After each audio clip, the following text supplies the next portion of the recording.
오늘 주실 하나님 말씀은 빌레몬서 1장 8절에서 16절까지의 말씀입니다. 신약성경 350면에 있습니다. 말씀 봉독하겠습니다. 이러므로 내가 그리스도 안에서 아주 담대하게 내게 마땅한 일로 명할 수도 있으나 도리어 사랑으로서 간구하노라. 나이가 많은 나 바울은 지금 또 예수 그리스도를 위하여 갇힌 자 되어 갇힌 중에서 낳은 아들 오네시모를 위하여 내게 간구하노라. 그가 전에는 내게 무익하였으나 이제는 나와 내게 유익함으로 내게 그를 돌려보내노니 그는 내 신복이라. 그를 내게 머물러 있게 하여 내 복음을 위하여 갇힌 중에서 내 대신 나를 섬기게 하고자 하나 다만 내 승낙이 없이는 내가 아무것도 하기를 원하지 아니하노니 이는 너의 선한 일이 억지같이 되지 아니하고 자의로 되게 하려 함이라. 아마 그가 잠시 떠나가게 된 것은 너로 하여금 그를 영원히 두게 함이리니 이후로는 종과 같이 대하지 아니하고 종 이상으로 곧 사랑받는 형제로 둘 자라. 내게 특별히 그러하거든 하물며 육신과 주 안에서 상관된 내게랴. 아멘. 황희정승의 집에서 두 여종이 다투고 있었습니다. 그중 하나가 이제 황희정승에게 다른 여종의 잘못을 일러 바치는 거예요. 그 말을 다 듣고 황희정승이 내 말이 맞다 이렇게 이야기합니다. 그러자 이번에는 이제 다른 여종이 씩씩거리면서 와서 처음 여종을 욕하면서 하소연을 합니다. 근데 그 말을 다 들은 황희정승이 또 내 말이 맞다 이렇게 맞장구를 쳐주었습니다. 근데 그 광경을 보고 있던 황희정승의 이제 부인이 황희정승을 책망하며 물었습니다. 아니 하나가 옳으면 하나는 그른 것이 정상인데 어떻게 이 말도 맞고 저 말도 맞다 이렇게 말하는 겁니까? 도대체 그런 법이 어디 있습니까? 라고 따지자 황희정승이 대답했다라는 거죠. 부인의 말도 맞습니다. 근데 예전에는 제가 이런 황희정승의 말과 태도를 이해할 수 없었습니다. 그냥 황희정승의 부인처럼 당장 옳고 그름을 따져야 하고 그것이 중요하다 그렇게 생각하였습니다. 근데 조금만 살다 보니까요, 모든 일을 다 칼로 물을 자르듯이 가를 수가 없더라고요. 오히려 내 말이 맞고 또 내 말도 맞다라고 말하는 것이 최선일 수 있다라는 것을 깨닫습니다. 시체말로 절대로 옳은 것은 절대로 없다 말하곤 하잖아요. 그러니까 모든 일은 상황에 따라서 그리고 그 상황을 바라보는 관점이나 입장에 따라서 그리고 경험에 따라서 다르게 이해되고 시비가 엇갈릴 수밖에 없습니다. 물론 그래서 제가 양시론이나 양비론을 지금 지지하지는 않습니다. 다만 모든 일을 결정할 때에는 서로 다른 이야기를 충분히 들을 수 있어야겠다. 서로 다른 입장을 충분히 헤아릴 수 있어야겠다 하는 것이고 그 가능성을 언제나 열어두어야 된다라는 것입니다. 그리고 이런 이해가 오늘 빌레몬서를 읽는 시작이고 출발일 수 있습니다. 빌레몬서라고 하면 바울이 빌레몬에게 보낸 편지입니다. 그럼 먼저 빌레몬이 누구인가 우리가 성경 안에서 찾아보면 빌레몬은 골로새 혹은 그 인근에 거주하였습니다. 그리고 예수를 주로 믿는 그리스도인이었고 교회에서 적극적으로 일하였습니다. 최소한 1명 이상의 종을 소유하였고 자기 집을 집회를 위한 그러니까 예배를 위한 장소로 내놓는 것 보면 당시 수공업이나 상업에 종사하는 중산층에 속한 사람이었을 듯합니다. 그러면 바울이 왜 이런 빌레몬에게 편지를 쓰는가 한번 보면요, 빌레몬에게 그 종인 오네시모를 용서하도록 구하기 위해서입니다. 그러니까 그 종 오네시모가 어떤 잘못을 했거나 또 주인인 빌레몬에게 손해를 끼치고 지금 도망쳤습니다. 그리고 이후에 어떻게 그럴 수 있었는지는 알 수 없지만 이후에 오네시모와 바울이 만났습니다. 어쩌면 오네시모가 이전부터 바울을 알고 있었고 그래서 의도적으로 바울을 찾아가서 도움을 구했을지도 모르겠습니다.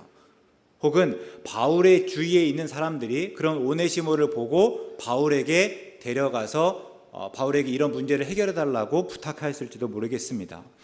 다만 분명한 것은 오네시모는 이때 바울을 만나서 그리스도인이 되었고 무엇보다 바울에게 꼭 필요한 사람이 되었습니다.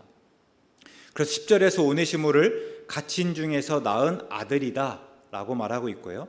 11절에서는 그가 전에는 내게 무익하였으나, 그러니까 오네시모가 전에는 빌레몬에게 무익하였으나 이제는 나와 내게 유익하다, 이렇게 말하고 있습니다. 이 방금 읽은 11절은 일종의 언어 유희예요. 그러니까 오네시모라는 이름의 말뜻은 그러니까 쓸모있다, 유용하다입니다. 그래서 당시 종에게 흔하게 붙여졌던 이름이에요. 그러니까 그 종들이 다 쓸모있고 유용하기 때문에 그런 이름을 붙여줬다기보다는 그냥 제발 네가 좀 쓸모있으면 좋겠다, 네가 유용했으면 좋겠다라는 바람을 표현한 겁니다. 그런데 지금 오네시모는요, 그 주인의 바람과는 정반대로 오히려 주인에게 쓸모없는 무익한 존재가 되어버렸습니다. 그러나 이제 바울을 만난 후에는 달라졌고, 그래서 본래의 이름 뜻대로 바울과 빌레몬에게 쓸모있는 유용한 존재가 되었다 하는 것이에요. 그러면 이제 다 잘 된 듯하지만 한 가지 중요한 일이 남아 있습니다. 다름 아니라 주인 빌레몬이 용서해 줘야 되는 거예요. 특히 당시 주인에게서 도망치는 일은요, 이게 엄청 큰 죄였습니다. 그래서 매질을 당하거나 혹은 이 도망자라고 찍힌 이 낙인, 도망자라고 쓴 낙인을 이마에 찍기까지 했다라고 이렇게 이야기되고 있어요. 또 심하게는 사형까지 당할 수 있었습니다. 그래서 바울이 그 주인인 빌레몬에게 두 가지를 부탁합니다. 하나는 너에게서 도망친 오네시모를 다시 돌려보내니 그를 용서해달라 하는 것입니다. 그리고 더 나아가서는 이제는 용서해 주되 종이 아니라 이 사랑받는 형제로 받아달라, 이렇게 이야기하죠. 이 16절 말씀입니다. 그래서 이후로는 종과 같이 대하지 아니하고 종 이상으로 곧 사랑받는 형제로 둘 자라, 이렇게 말하고요. 또 다른 하나는 그 후에 오네시모를 다시 자신에게로 보내서 자신을 수종들도록 하라 하는 것입니다. 이 13절 말씀인데요. 그를 내게 머물러 있게 하여 내 복음을 위하여 갇힌 중에서 내 대신 나를 섬기게 하고자 한다, 이렇게 말합니다. 근데 지금 이 바울이 이 부탁하는 걸 언뜻 생각해 보면 너무나 뻔뻔하기도 하고 또 당황스럽기도 합니다. 일단 오네시모는 잘못을 저질렀습니다. 그리고 주인인 빌레몬에게 손해를 끼쳤어요. 근데 지금 바울이 요구하는 것은 마치 아무 일 없었던 것처럼 하자, 이런 거예요. 근데 이게 말이 되냐 하는 겁니다. 물론 오네시모는 그리스도인이 되었습니다. 좋은 일이죠. 근데 그리스도인이 되었기 때문에 다 용서해 줘야 되는 겁니까? 우리 오늘날에도 그런 경우들 많잖아요. 죄 지은 사람이 감옥에 가고 감옥에 가서 성경을 읽으면서 내가 예수님을 주로 고백하게 되었고 뭐 그리스도인이 되었다, 이런 소식들이 한 번씩 들리지 않습니까?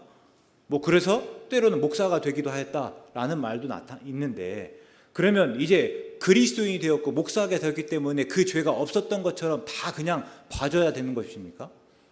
꼭 그렇지는 않다라는 거예요. 또 바울이 이제 오네시모가 자신에게 유익하게 되었다라고 말하는데, 이것도 빌레몬의 입장에서는 굉장히 좀 화가 날 법합니다. 당장 주인에게는 무익하였는데 주인을 떠나서 다른 사람에게는 유익하고 쓸모가 있게 되었다라는 거예요. 이게 주인의 입장에서는 썩 좋은 말은 아닐 듯합니다. 게다가 바울은 지금 단순히 오네시모를 용서하여 주라는 게 아니에요. 그러니까 용서하여 주고 그 다음에는요, 이제는 종이 아니라 형제처럼 여기게 달라는 겁니다. 그러니까 종의 신분으로부터 이제는 완전히 벗어나게 해달라라는 거고, 더 나아가서는 그 다음에는 그 오네시모를 내게 보내서 이제 그 오네시모가 나를 위해 일하도록, 나를 섬기도록 하라, 이렇게 이야기하고 있습니다. 도대체 이런 부탁을 어떻게 이해해야 되는가라는 거예요. 그래서 묻지 않을 수 없는 겁니다. 바울은 그러면 왜 또 어떻게 이런 부탁을 할 수 있는가예요. 물론 본문 8절에서 바울이요, 자신에게 그만한 권위가 있다고 합니다. 또 19절에서는 빌레몬이 자신에게 큰 빚을 졌고 그 빚을 갚는 셈 치는 것처럼 말하고 있지만, 제가 여기서 주목하는 단어는요, 15절에서 아마입니다. 그것이 바울이 예수님을 만나고 또 지금까지 예수님의 이름을 위해서 많은 고난을 받으면서 바울이 깨달은 모든 것이기도 합니다. 이 말을 이야기해서 먼저 요셉의 삶을 한번 좀 이야기해 보겠습니다. 우리가 잘 아는 대로 요셉은 형들에 의해서 애굽으로 팔려갔습니다. 그때 요셉이 얼마나 당황하였고 또 얼마나 많은 생각을 하게 되었을까요? 그러면서 요셉은 철이 든 듯합니다. 그래서 보디발의 집에서부터 요셉은 전혀 다른 사람처럼 그려지고 있고, 특히 그때부터는 여호와께서 요셉과 함께 하심으로 그가 형통한 자가 되었다라는 표현이 등장하기 시작합니다. 근데 실제로는요, 요셉의 삶이 전혀 평탄하지 않은 것 같습니다. 형통하지 않아요. 하나님이 함께 하시고 요셉이 그 하나님을 의식하면서 살아가지만 그럴수록 일은 더 꼬이는 듯 하였습니다. 생각해보면 형들에게 팔려온 것은 얼마든지 그럴 수 있습니다. 이전의 요셉의 모습을 보면요, 정말 재수가 없었어요. 그래서 다른 사람은 안중에 없고 온통 자기 생각뿐이고 자기의 입장에서만 이야기하고 있습니다. 근데 지금은 아니지 않습니까? 철이 들었어요. 하나님이 함께 하시고 요셉도 하나님을 의식하며 살아갑니다. 그렇다고 한다면 그만한 보상이 있어야 할 듯 하잖아요. 특별히 그때부터 하나님이 함께 하시고 형통하게 하셨다라면 뭔가 새로운 극적인 어떤 일이 있을 것 같잖아요. 꼬였던 일이 풀리고 어쩌면 이제는 가나안 땅의 아버지에게로 다시 돌아갈 기회를 얻는 것과 같은 그런 일이 당장이라도 이루어질 것 같습니다. 그런데 그렇지 않습니다. 오히려 보디발의 아내의 유혹을 뿌리치고 옳은 일을 하였다는 이유로 왕의 죄수를 가두는 옥에 갇히는 신세가 되었습니다. 그러니까 상황이 전혀 좋아지지 않습니다. 그 속에서 요셉은 아무 기대와 소망 없이 또 2년을 더 견뎌야만 했습니다. 그런데 우리가 잘 아는 대로 이제는 왕의 꿈을 해석해 주면서 결국 애굽의 총리가 되었고 또 요셉이 온 가족을 구원할 수 있었습니다. 나중에 아버지가 죽고 나서는 이제 형들이 요셉이 자기 아기들에게 복수하지 않을까 두려운 마음에 또 그 앞에서 저희가 잘하겠습니다라는 말을 해요. 그때 요셉이 이렇게 말하는데요. 창세기 50장 20절 말씀입니다. 당신들은 나를 헤아려 했으나 하나님은 그것을 선으로 바꾸사 오늘과 같이 많은 백성의 생명을 구원하게 하시려 하셨습니다. 이렇게 이야기합니다. 그러니까 애굽으로 팔려오고 나서 13년 동안 요셉이 그 땅에 거주했는데요. 그 13년 동안 누구보다 하나님을 의식하였지만 그 하나님의 계획을 다 알 수 없었습니다. 어쩌면 요셉은 그동안 그저 내가 보디발의 집에서 가정 총무가 되고 옥에 갇혔지만 간수장의 눈에 든 것만을 은혜로 여기며 살았을 수도 있습니다. 그래서 때로는 은혜가 없는 것처럼 하나님께 불평하였고 또 하나님을 의심하고 또 하나님을 원망하였을 것입니다. 그런데 이제 애굽의 총리가 되어서 그 뒤를 돌아보니 하나님의 계획이 무엇이었는지를 다 알 수 있게 되는 거예요. 그동안 하나님이 없는 듯 하였지만 그 속에서도 하나님은 끊임없이 일하고 계셨다는 것을 분명히 알 수 있었습니다. 그러고 나니까 이제 형들도 용서할 수 있었던 거예요. 그런데 지금 바울이 요셉과 같습니다. 9절에서 바울이 분명히 이야기하지 않습니까? 나이가 많은 나 바울은. 그러니까 지금 바울이 젊었을 때가 아니에요. 혈기왕성할 때 모든 것을 다 이렇게 무자르듯이 딱딱 정해낼 수 있다고 생각할 때가 아니라 이제 나이가 얼만큼 든 거예요. 그리고 나이가 많은 채로 내 삶을 돌아다 보니 이제 이런 요셉의 마음들을 조금 이해할 수 있게 되었다. 특별히 내 삶 가운데 하나님께서 어떻게 일하셨는지를 분명히 깨달을 수 있게 되었다라는 겁니다. 다시 우리가 한번 바울 입장에서 바울 한번 돌아볼게요. 바울의 삶에서 바울의 뜻대로 바울의 의도대로 된 일이 있습니까? 제가 볼 때는 없어요. 누구보다도 부유한 가정에서 태어났습니다. 특히 빌립보서 3장 5절과 6절을 보면 8일 만에 할례를 받고 이스라엘 족속이요 베냐민 지파입니다. 히브리인 중에 히브리인이에요. 또 율법으로는 바리새인이고 율법으로는 아무런 흠이 없습니다. 그러니까 부유한 가정에서 태어났을 뿐만 아니라 누가 봐도 진짜 좋은 가문에서 잘 지냈다라는 거고, 또 어려서 예루살렘으로 유학 와서는요 당시 최고의 선생이라고 하는 가말리엘에게서 배웠습니다. 뿐만 아니라 로마 시민권까지 가지고 있죠. 그러니까 바울이 가진 조건들을 하나씩 살펴보면 정말 이보다 더 좋을 수는 없습니다. 당연히 바울에게는 어려서부터 꿈과 계획이 있었을 것입니다. 근데 다메섹으로 가는 길에 예수님을 만나면서 그 꿈과 계획이 다 틀어졌습니다. 그동안 꿈꿔오고 계획에 맞춰서 내가 애써왔던 모든 것이 다 물거품이 되었다라는 거예요. 또 완벽한 조건이었던 것은 이제는 다 배설물로 여기게 되었습니다. 이후에 사역하면서도 마찬가지입니다. 그랬던 바울이 이제 사역을 해나가는데 어디 가서도 환영받지 못합니다. 유대교인에게는 배신자라고 손가락질 받았고, 예루살렘 교인에게는 할례와 율법 없이 복음만을 전한다는 이유로 눈에 가시거리가 되었습니다. 또 자기가 세운 교회에서마저 배척받기 일쑤였고 늘 변명하고 자신을 변호해야만 했습니다. 실제로 몇몇 모습을 보면요, 아시아로 가고자 할 때는 성령이 막았습니다. 난 이제 아시아 가서 좀 복음을 전하면 좋겠다라고 해서 아시아로 날아가는데 성령이 자꾸만 그 길을 트는 거예요. 그 길을 튼다고 하지만요, 그 당시에 바울을 생각해 보면 자꾸만 되는 일이 없는 거예요. 이렇게 해보려는데도 막히고 저렇게 했는데도 막히고 얼마나 답답했겠습니까? 또 그동안 교회를 개척하고 각 교회들을 독려하면서 이제 예루살렘 교회를 위한 헌금을 모금하였습니다. 그 헌금을 가져다 주면서 이방 교회와 예루살렘 교회가 이제는 교제할 수 있도록 하나됨을 조금 더 분명히 보여주고 싶었을 거예요. 근데 실제로는 어땠는가 보니까 그들과 함께 예루살렘 교회에 갔을 때 예루살렘에서 사람들의 오해를 사면서 이제는 옥에 갇히게 되었습니다. 그때 함께 왔던 이방 교회 대표들은요, 아무런 교제도 없이 그냥 뿔뿔이 흩어져야만 했습니다. 또 그 오해는 끝내 풀리지 않았습니다. 그래서 바울이 어쩔 수 없이 옥에서 황제에게 상소하였고 그리고 로마까지 오게 되었습니다. 바울이 한번 생각해 보면요, 바울이 분명 로마서에서 내가 이제 여기 이 땅 가운데서 복음을 다 전했기 때문에 이제 로마 교회의 도움을 받아서 서바나까지 가서 내가 복음을 전하겠다라는 계획들을 이야기하거든요. 근데 그 계획이 다 틀어진 듯해요.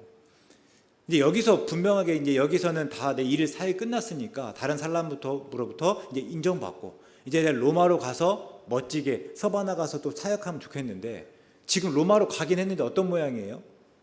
꼬이고 꼬여서 어쩔 수 없이 내가 황제에게 상소할 수밖에 없었고, 뿐만 아니라 로마를 가긴 하는데 그 과정에서 말할 수 없는 고난을 당하고 죽을 공비를 수없이 넘겼다라는 거예요. 바울이 이런 삶을 돌아봤을 때 얼마나 당황했을까요? 한편으로 헛헛했을 수도 있겠습니다.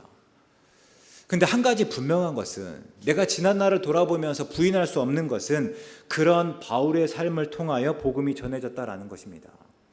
비록 내 생각과 내 뜻과 내 의도대로 이루어지진 않았지만, 그러나 결국에는 그 모든 삶을 통해서 하나님께서 하고자 하셨던 대로 예수 그리스도의 이름이 전파되었다라는 것이에요.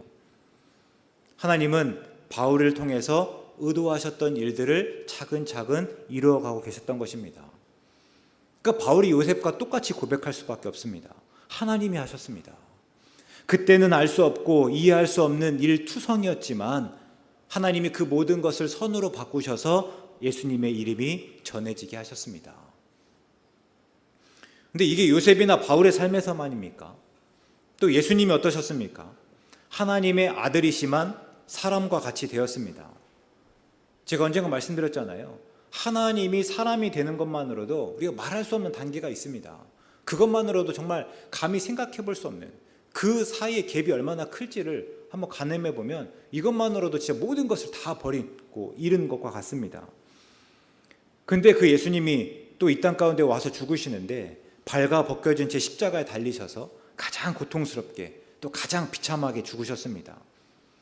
사람들은 예수님이 왜 그렇게 죽어야 되는지 알 턱이 없었고, 또 한편으로는 율법대로 예수님이 저주받아 죽는다라고 생각했습니다. 그래서 죽는 그 순간까지 사람들은 예수님을 조롱하였고 조금도 불쌍히 여기지 않았습니다. 그런데 예수님은 죽기 전에 다 이루었다 말씀하시고요, 하나님은 그 예수님을 다시 살리심으로 주와 그리스도가 되게 하셨습니다. 분명 인간적으로 보면 예수님의 하나님 나라 운동은 실패한 듯합니다. 그러나 하나님은 그것을 선으로 바꾸시고 많은 사람을 구원하셨습니다. 바울이 주목한 부분이 바로 이 부분이에요. 요셉의 삶을 들여봤을 때도 그렇고, 자신의 삶을 들여봤을 때도 그렇고, 또 예수님의 삶을 들여봤을 때도 그렇습니다. 우리의 기대와 하나님이 하시는 일 사이에는 우리가 다 이해할 수 없는 간격이 있습니다. 그러고 나니까 이사야 55장의 말씀을 떠올리지 않았을까요? 8절과 9절의 말씀인데요. 이는 내 생각이 너희의 생각과 다르며 내 길은 너희의 길과 다름이니라. 여호와의 말씀이니라. 이는 하늘이 땅보다 높음같이 내 길은 너희의 길보다 높으며 내 생각은 너희의 생각보다 높음이니라. 그래서 우리가 하나님을 믿는다 하는 것은요, 내 생각과 내 길을 절대적 여기는 것이 아닙니다. 언제나 여지를 두는 일이에요. 분명 내 생각과 내 길이 있지만, 그러나 하나님의 생각과 하나님의 길은 다를 거라고 생각하면서 여지를 가져가는 일. 내 생각과 내 길을 절대적으로 여기는 것이 아니라 그 속에서도 하나님께 묻고 하나님을 의지하는 것이다 라는 거예요. 이게 15절에서 아마라고 말했던 의미입니다. 오네시모는 어떤 잘못을 하고 또 빌레몬에게 손해를 입히고 도망쳤습니다. 물론 이거는 용서할 수 없는 일이에요. 괘씸한 일입니다. 그러나 어쩌면 그가 잠시 떠나게 된 것은 너로 하여금 그를 영원히 두게 하고자 하는 하나님의 계획일 수 있다라고 말합니다. 분명 이건 말도 안 되는 일이에요. 나도 그거 알지만, 근데 내가 지난 날을 돌아보니까 말도 안 되는 그런 일들을 통해서 하나님의 뜻과 하나님의 계획을 이루어 가시더라. 바울이 이것을 알았잖아요. 그러니까 지금 이 일도 너에게는 그게 얼마나 당황스러운 일인지 안다. 그러나 또 한번 생각해 보면 하나님께서 그 일을 통해서, 이 일을 통해서 앞으로 하나님의 어떤 일들을 행하실 계획 가지고 있는지 우리가 한번 생각해 봐야 되지 않겠느냐라는 거예요. 그러면서 하는 이야기가, 그것이 오네시모를 너와 내게 유익하게 하려고, 아니 더 나아가 복음을 전하고 하나님의 일에 유익하게 하려는 뜻일 수 있다 하는 것이에요. 지금 오늘 말씀에서 바울은요, 예전이 아니랬잖아요. 이제는 내가 다 이해해야만 믿지 않습니다. 내 생각과 판단이 절대적으로 옳다고 여기지 않습니다. 모든 일의 옳고 그름을 완벽하게 가릴 수 있다고 자신하지도 않습니다. 다만 하나님께 맡기고 하나님을 의지할 뿐이고, 그래서 빌레몬에게 오네시모를 위해서 부탁할 수 있었습니다. 우리가 바울과 같으면 좋겠다라는 거예요. 히브리서 11장 1절에서 저자가 말하는 것이요, 믿음은 바라는 것의 실상이라고 하고 보이지 않는 것의 증거다 합니다. 그러니까 믿음은 바라는 것을 실제로 이루어지게 하고 또 우리가 볼 수 없는 것을 증명한다 하는 거예요. 그래서 믿음은 우리의 이해와 생각과 판단을 절대적으로 여기는 것이 아니라 하나님이 하시는 일, 우리가 채 알지 못하는 다른 가능성을 기대하고 기도하며 기다리는 일이다라는 겁니다. 우리가 믿는다고 하는 것은요, 내가 지금 믿고 있는 이것만을 이게 전부인 것처럼, 이게 절대적으로 옳은 것처럼 여기는 것이 아니라 그 가운데서 또 하나님께서 무엇을 또 새롭게 깨닫게 하실지, 또 내가 그동안 알지 못한 무엇을 알게 하실지를 날마다 기대하면서 기다리고 또 기도하는 일이다라는 거예요. 또 우리가 믿음이라고 하는 것은요, 다른 사람들을 바라보게 합니다. 제가 지난주에 태국 치앙라이 선교지를 다녀왔습니다. 거기서 최창환 선교사님, 우예진 선교사님 사역하는 곳뿐만 아니라 또 협력해서 사역하는 다른 선교사님들의 사역지도 보고 거기서 함께 기도하는 시간들을 가져왔습니다. 특별히 정말 온 힘을 다해서 선교하시는 모습들을 보니까 제가 새롭게 이 안에 많은 도전을 받고 왔는데요. 그곳에 있는 선교사님들이 대부분 소수 민족을 섬기십니다. 그러면서 그 소수 민족들을 위해서 기도하는데 바울이 그 유대인을 위해서 기도할 때랑 비슷합니다. 바울이 계속해서 기도하는 것들은 뭐냐면, 지금 이방인들에게 복음이 전해집니다. 그러니까 이방인들이 이제 하나님의 자녀가 되고 하나님 안에서 그 구원의 기쁨을 누려가는 거예요. 그러고 나면 이제 유대인들이 시기해서 저 기쁨과 즐거움 원래 우리 건데, 원래 우리는 누리지 못하고 지금 이방인들만 누리는 모습들을 시기하고 질투해서 우리가 다시 하나님을 믿기 시작하고 예수 그리스도를 주로 고백하면서 그 안에서 기뻐하고 즐거워하기를 바울이 계속해서 의도하면서 또 그것들을 꾀해 나가고 있습니다. 그런데 그곳에 있는 선교사님들이 동일했습니다. 소수민족이에요. 그러니까 태국 사람들, 주가 된 태국 사람들이 아니라 태국 사람들에게 무시받고 천대받는 소수민족들입니다. 어쩌면 지금 그 태국에 살고 있지만 태국에서 주민등록증조차도 없는, 신분증조차도 없는 사람들이어서 이 삶에 있어서 제약을 받을 수밖에 없는 그런 사람들입니다.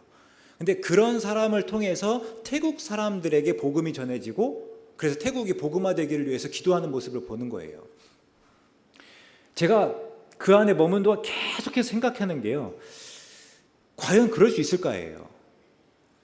태국에 복음이 들어간 지가 지금 200년이 다 돼갑니다. 태국은 우리나라보다 훨씬 복음을 빨리 접했던 나라입니다. 근데 200년 동안 수많은 선교사가 그곳에 가서 선교 활동을 했음에도 불구하고 지금 태국의 복음화율은 1%입니다. 그러니까 그리스도인이 1%밖에 없어요. 게다가 다시요, 소수민족은 태국 안에서 절대적인 약자라고 말씀드렸습니다. 신분증이 없어서 중간중간 검열을 받고 어느 곳 이상은 들어갈 수 없고, 가장 좋은 땅에선 태국 사람들이 따면 그 사람들 후미진 곳 어디 가서 살아야 되는 사람들입니다. 그래서 그런 소수민족들을 주로 산족이다 이렇게 이야기하기도 하죠. 그런데 그런 사람들을 통해서 과연 태국 사람들이 복음을 받아들일 수 있을까라는 생각이 드는 거예요. 너무 기대가 크신 것 아닌가, 좀 허무맹랑하게 들리지는 않는가, 제가 이 생각을 계속해서 했는데요. 그러면서 왜 그런데도 그렇게 기도할 수 있을까? 답은 하나입니다. 하나님은 하실 수 있기 때문입니다. 하나님은 무에서 유를 창조하신 분이잖아요.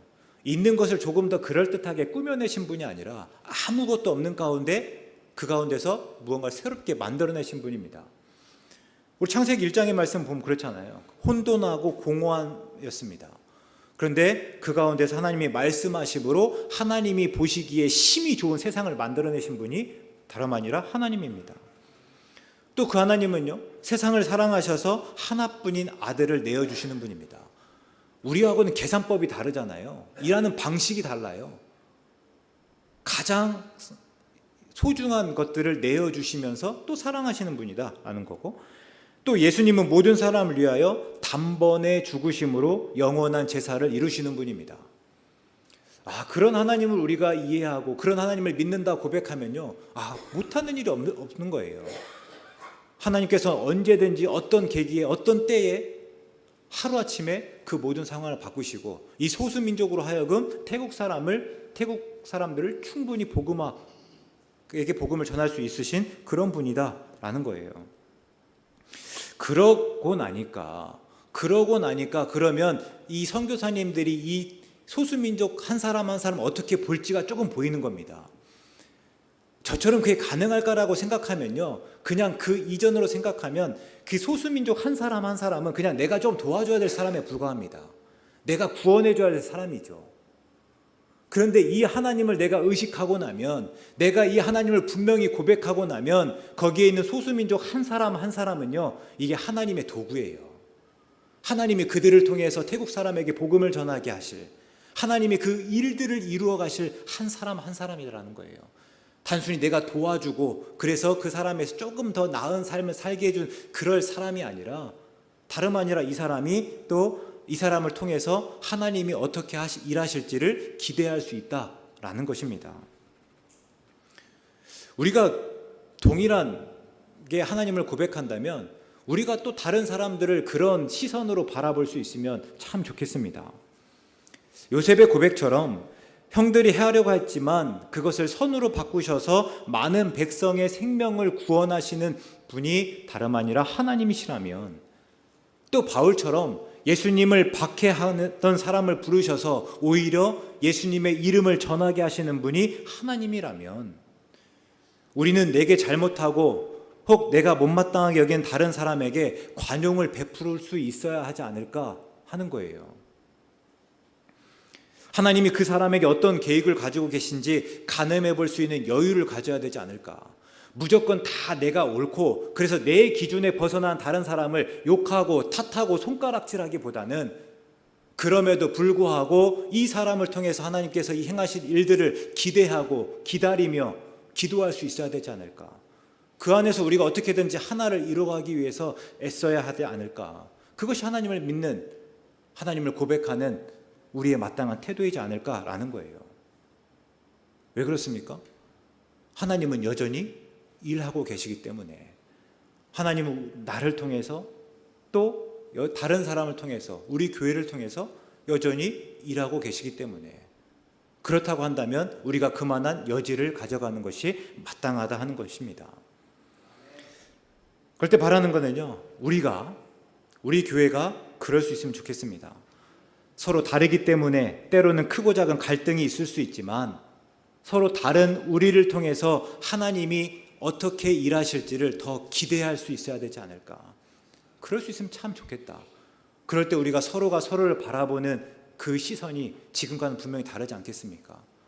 한 사람 한 사람이 더 존귀하게 여길 수 있고, 그때 비로소 우리가 두 손 뻗어서 축복할 수 있지 않겠습니까? 우리 그럴 수 있으면 좋겠습니다.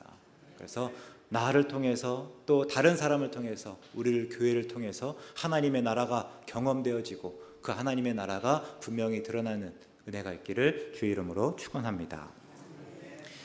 사랑의 하나님, 우리 교회는 다 다른 사람이 모였습니다. 서로 다른 시대, 다른 환경에서 살았고, 그래서 경험이 다르고 지식과 재산 수준이 다르고 가치와 기준이 다릅니다. 그래서 때로 갈등을 겪을 수 있지만 그 속에서 오히려 하나를 만들어가고 교회를 더욱 든든히 세워가시는 하나님의 일하심을 기대하며 서로를 더욱 이해하겠습니다. 우리에게 사랑하는 마음 더욱 부어주시옵소서. 예수님의 이름으로 기도드립니다. 아멘.